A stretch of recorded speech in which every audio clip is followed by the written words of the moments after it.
আসসালামু আলাইকুম dear students, week students English চ্যানেলের পক্ষ থেকে সকলকে স্বাগত জানাচ্ছি।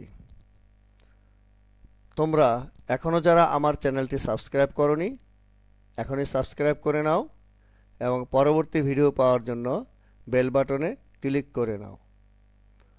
তাহলে চলো আমি দেরি না করে আজকের ক্লাসটি শুরু করছি।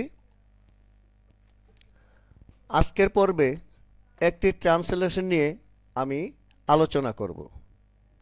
দেখো এখানে রয়েছে, আগেকার দিনে সকল বাংলাদেশিরা বড় বড় ইলিশ মাছ খেত। এইটিকে কিভাবে তোমরা ইংরেজি করবে?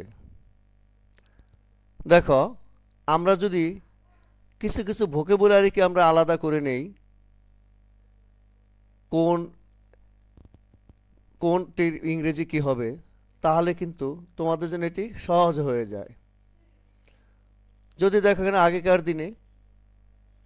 আগেকার দিনে এটির যদি আমরা আগে ইংরেজি বের করি, তাহলে দেখো কি হয়, in the old days. In the old days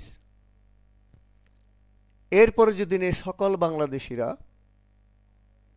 তাহলে এটির ইংরেজি হয় অল বাংলাদেশিস। অল বাংলাদেশিস।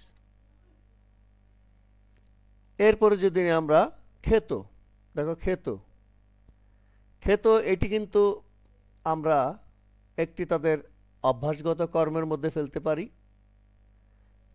খেয়েছিল ওইটি এক কথা, আর খেত বলতে যা প্রায় ঘটত, তাহলে ওইটির ইংরেজি কিন্তু আমরা লিখতে পারি ইউজ টু। তাহলে দেখো খেত ইউজ টু ইট, ইউজ টুর সাথে এখানে যে ভার্ব ইট যুক্ত হলো, তাহলে খেত ইউজ টু ইট। এরপরে থাকলো বড় বড় ইলিশ মাছ। বড় বড় ইলিশ মাছ, আমরা কিন্তু এখানে অ্যাডজেক্টিভকে দুইবার ব্যবহার করি বাংলায়, কিন্তু ইংরেজিতে কিন্তু দুইবার ব্যবহার করার প্রয়োজন নেই। আমরা যেহেতু বলছি এখানে বড় বড় ইলিশ মাছ, ইংরেজিতে কিন্তু লার্জ লার্জ বলার কোনো প্রয়োজন নেই। ইংরেজিতে লার্জ একবার বললেই হবে। তাহলে এখানে আসে লার্জ হিলসা ফিশ।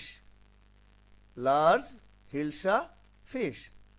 তাহলে আবার দেখো ওয়ার্ডগুলো, আগেকার দিনে, ইন দি ওল্ড ডেজ, সকল বাংলাদেশিরা, অল বাংলাদেশিস, খেত ইউজ টু ইট বড় বড় ইলিশ মাছ, লার্জ হিলসা ফিশ।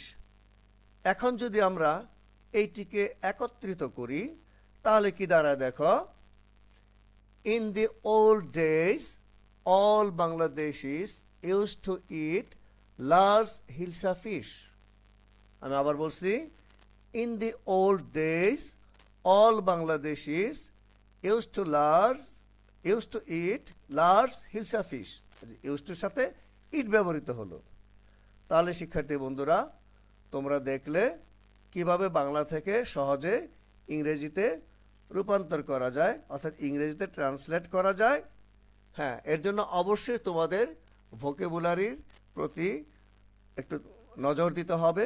ভোকাবুলারি তোমাদের সমৃদ্ধ করতে হবে, তাহলে তোমরা বাংলা থেকে ইংরেজি করতে পারবে। তাহলে আমি আজকের এই ভিডিওটি এখানে শেষ করছি। ইনশাল্লাহ পরবর্তী ভিডিওতে আবার দেখা হবে।